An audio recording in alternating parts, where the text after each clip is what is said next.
Vidovdan. Dan koji je duboko utkan u kolektivno pamćenje našeg naroda. Na taj dan 1389. godine odigrala se Kosovska bitka, simbol otpora, žrtve i odlučnosti. Na isti datum 1914. godine u Sarajevu je izvršen atentat koji je promijenio svjetski tok istorije, kada je Gavrilo Princip usmrtio Franca Ferdinanda, simbol otpora, žrtve i nepokolebljivosti. A 1992. godine, upravo na Vidovdan, oslobođena je Modriča i probijen je koridor, životna arterija koja je spojila i odbranila dijelove Republike Srpske, simbol otpora, odbrane naroda i ognjišta. Danas kroz riječi naših pisaca i slike naših slikara pokušavamo da razumijemo kako taj duh živi u našem gradu i kako se provlači kroz umjetnost. U okviru tradicionalne manifestacije Kosovski božuri, pjesnici i slikari svome gradu, odlučili smo da snimimo ovaj film i posvetimo ga njima.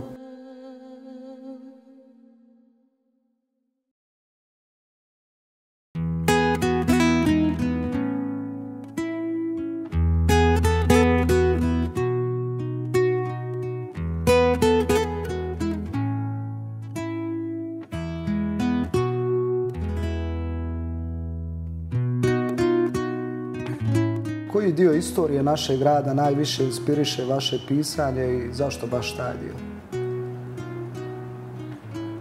Pa istorija našeg grada je duga i pročitala sam ja dosta te istorije u knjigama naših historičara, ljudi koji su se bavili tim. Međutim, a nije to ni neobično, nekako je najupečatljivija za mene istorija koju sam i sama doživjela. Novija istorija 90. godine. I tih 90. godina to što je doživljeno nekako je najviše smješteno u kolijevku iz koje izrasta i niče poezija. I čini mi se da nije nikakvo čudo što sam ja 90. i taj rat strašni tih godina najviše opisala, a tad je otprilike i nastalo najviše mojih pjesama posle dugog niza decenija, jer je neka potreba, neki talasi, neki slap riječi iz tih strašno duboko doživljenih osjećanja prosto pokuljao iz mene i morao naći mjesto na papiru. Na koji način nam književnost može pomoći da razumijemo duboke korijene identiteta povezane sa datumima poput Vidovdana? Da. Razmišljala sam baš o tome i imam i neka lična iskustva. Svi mi naučimo iz istorije i ponesemo u svojoj ličnosti kao neku osobinu, saznanje o porijeklu, o svim događajima svog naroda, svoje države. Naučimo niz informacija, činjenica, ali se desi, tako se desilo i meni, da kroz literaturu, kroz književnost, to što smo znali pročitamo na jednom potpuno drugačije i čini mi se da nikad niko ne bi saznao na taj način i doživio toliko snažno ni Kadinjaču, ni Kozaru, ni albansku Golgotu, ni plavu grobnicu, niti bilo koji, recimo, Kragujevac ili bilo koji ratni događaj da nije dokučio to iz knjiga koje su napisane perom pisca. Meni se recimo desilo da sam učila kao i svi drugi istoriju i znala činjenice o Prvom svjetskom ratu i u Drugom svjetskom ratu više možda nego ostale istorijske događaje jer se to najviše i učilo. Desilo mi se da sam u nekim zrelim godinama prvi put pročitala Vrijeme smrti i čini mi se na neki način učestvovala u tom ratu. Znači, tad sam znala kako su oni ratovali. Tad sam osjetila, doživjela i taj tifus i to spasavanje neprijateljskih vojnika i te generale i tu Nadeždu Petrović koja je tu pomagala ranjenicima. Tako isto mi je bilo sa Ćopićem, sa romanima Prolom i Gluvi barut. čini mi se više nego iz jedne istorijske knjige ja sam saznala kako je zaista počinjao taj rat. Šta to znači da su se dijelili naši ljudi na razne strane, odlazili da ratuju za jednu ili drugu ideju ili opciju. I tek sam tad vidjela koliko je to važno za čovjeka da sazna istoriju, odnosno da je ponese u život na jedan mnogo upečatljiviji i rekla bi prirodniji način. Tako i za Vidovdan. Ja ne znam, mnogo je knjiga napisano istorijski i mnogo toga rečeno, ali čini mi se da ništa tako snažno kao Rakićev Gazimestan ne približi nama Vidovdan i dan danas. Kada biste morali da opišete naš grad jednom rečenicom u vašem stilu, kako bi glasila ta rečenica? Rečenica u mom stilu bi bila duža nego što su uobičajene rečenice, jer imam običaj da pišem i te duže rečenice. Čak sam je zapisala i htjela pročitati. Međutim, neću je čitati, prepričat ću. Nekako na pomen Modriče ja bi u par etapa, odnosno u par momenata kroz neki period modrički od recimo mog djetinjstva do danas rekla o Modriči ovo. Kao asocijacija prva za ovaj grad je moje djetinjstvo koje sam na raspustu provodila ovdje kod 3 tetke, 2 majčine sestre, 1 očeve sestre i na preukusan sladoled u Domu kulture i nezaboravna kupanja na bistroj rijeci Bosni. Onda mi ostaje onako upečatljiv period 75. i dalje, kad je rafinerija pa i čitav grad na jedan najljepši način išla nekim boljim stazama sa nadom u neki bolji život i baš onako oduševljavala ljude koji čuju za Modriču. Onda je nažalost došao taj period koji je bio strašan, tragičan, taj rat te 90. kad smo svi izgubili sve nade u dobro, u svjetlost, u ljepotu, u ljude na kraju krajeva. Ali eto, prođe i to i onda se desi ovo vrijeme 2020 i neka i meni je tu recimo prvo kao asocijacija i kao slika Modriče Dragana Grašar, Đokan Ilić, Predrag Erletić, Danijel Broćilović, svi mladi glumci, svi mladi folkloristi, mladi slikari, recitatori, pa iza toga jedna riječ nada. I onda ja, kad razmišljam, mi koji smo više možda nego drugi voljeli te mlade ljude, takve mlade ljude, mi smo uzalud živjeli. I sve mi se čini da, vjerujući u njih, gradimo jedan grad Modriču koji će biti obasjan grad i koji bi se zvao Modriča, koju svi vole. Vole je i sad, ali kad bude obasjana i kad donese ta mladost ono što mi već sad sigurno možemo tvrditi da će donijeti, onda će to biti Modriča, grad koji svi volimo. Hvala vam puno.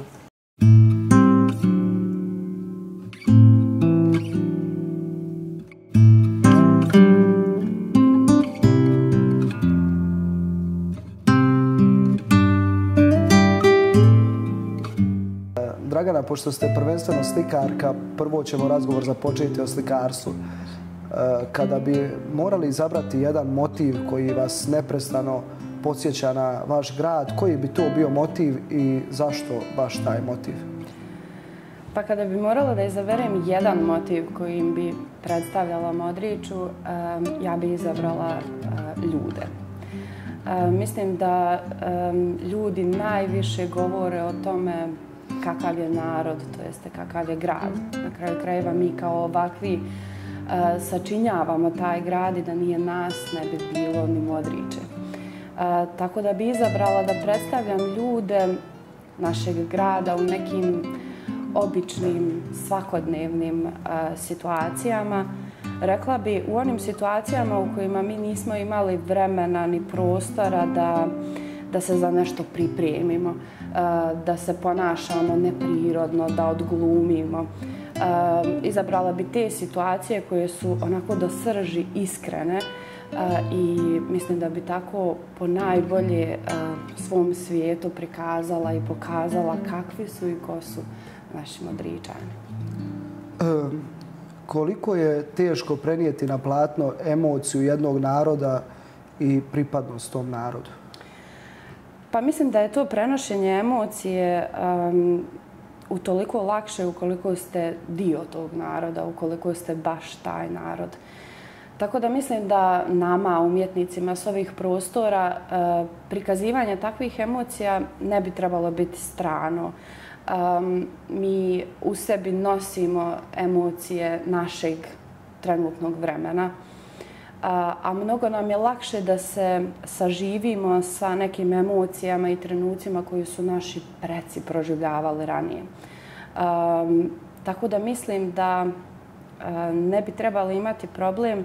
Jedino o čemu ne smijemo zaboraviti da razmišljamo ako se odlučimo da stvaramo i da razmišljamo, razgovaramo i u našoj umjetnosti istražujemo o emocijama našeg naroda i da prikazujemo pripadnost tom narodu, ne bi trebali da zaboravimo da budemo iskreni.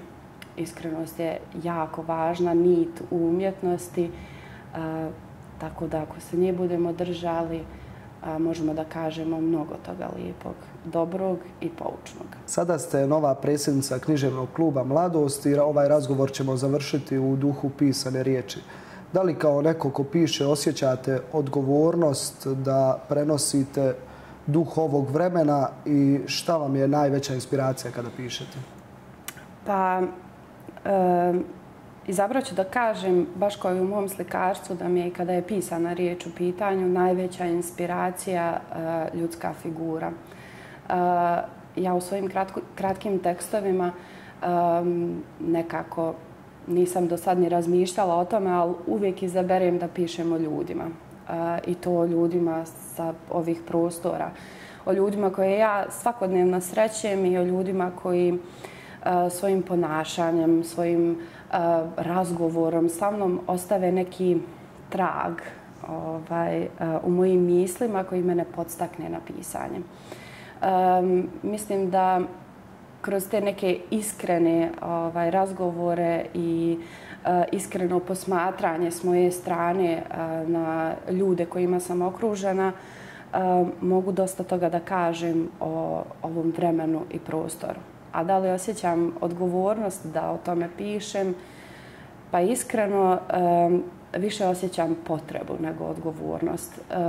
Odgovornost je prisutna u dosta manjoj mjeri, u dosta većoj mjeri je prisutna potreba da se izrazim i pričam o tome kom vremenu pripadam, šta ja o tom vremenu mislim, kako želim da ga pohvalim, kritikujem, na šta želim da skrenem pažnju. I mislim da je to sasvim nekako prirodno, jer mislim da to i jeste poenta umjetnosti. Da pokažemo kako treba da se gleda svijet, da skrenemo pažnju na neke stvari koje su možda svakidašnje, kroz koje tako samo preletimo na brzinu, a mi umjetnici nekako imamo tu potrebu da se zadržimo u trenutku i da o trenutku više razmišljamo, a i da onda te svoje misli podijelimo sa drugim ljudima. Hvala. Hvala tebi.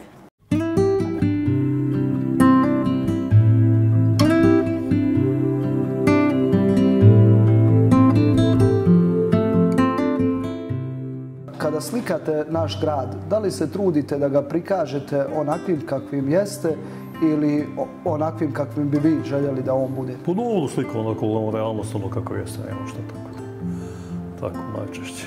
Najčešće, znači, prikazujete sve kako... Jeste realna situacija, otprilike kakva i tako. Koji dio našeg grada vas najviše inspiriše kada slikate i zašto baš taj dio? Po centar ovdje grada, zato što to je najstariji dio grada, novo tu su bile stare građevine. Kad sam išao u osnovnu školu, nekada su bile stare građevine, su uvijek je ovdje, sve se događa i tako je ovaj dan danas tu je, sve se događa u centru, normalno, srpski kulturni centar i sve hvala. Kada se javila potreba za slikanjem i kada ste uvidjeli taj talent? Da, tu se javilo odmah čim sam krenuo u osnovnu školu, prvi razred, vidio sam da me to privlači normalno, da se može napraviti stvar, da se ja trudio. Da normalno to što vidim da nadstav napravim, tako da je to prilike tako. Već znači odmah 7-8 godina sam imao tako da. Tako da vidim se da ima nešto i onda se vratom kasnije. Polako. Dorađivo.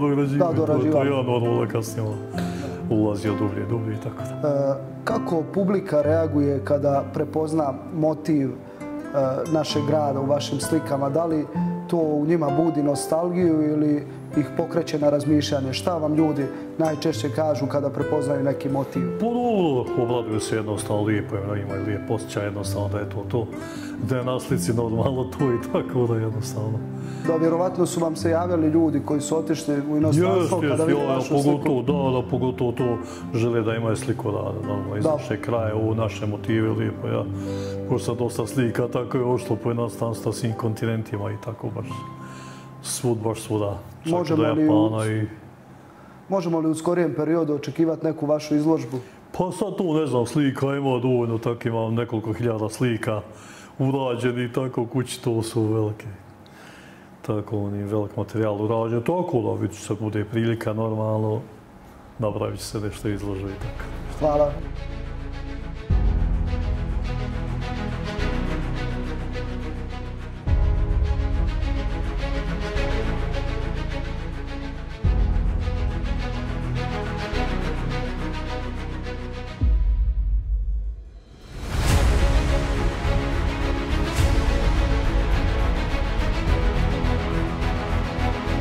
Pored pisaca i slikara koji su se predstavili u ovom filmu, Modriča može da se pohvali još mnoštvom pisaca i slikara koje ću sada da spomenem. Marko Raulić-Đukić, Dragica Popović, Marko Ružičić, Milivoje Stojčević, Rada Đošan-Kitić, Milorad Vidović, Milenko Popović, Anđelko Starčević, Đorđe Njemčević, Miloš Despotović, Dragan Simić, Zdravko Lazarević, Milisav Đurić, Mara Petrović, Ruža Đekić. Među pokojnima tu su Gligor Muminović, Zdravko Gajko Popović, Tošo Jovanović, Alek Peranović, David Tanasić, Jelena Grgić-Matijašević. Modrički slikari Duško Bogdanović, Đorđe Vikić, Jasko Simić, Jana Drpa, Đorđe Gavrić, Jovo Gujić, Dragana Grašar i pokojna Nada Nađ Antić. Fond zavičajne zbirke sadrži 493 obrađene monografske publikacije, 86 CD-romova i 220 štampanog materijala, a to su plakate, razglednice, pozivnice, fotografije, bilteni i časopisi. I baš kao što Vidovdan spaja istoriju i identitet, tako i umjetnost spaja prošlost i budućnost, čuvajući ono što jesmo da ne bismo zaboravili. Jer dokle god slikamo i pišemo o našem gradu, on živi. Živjela nam Modriča i svi dobri ljudi u njoj.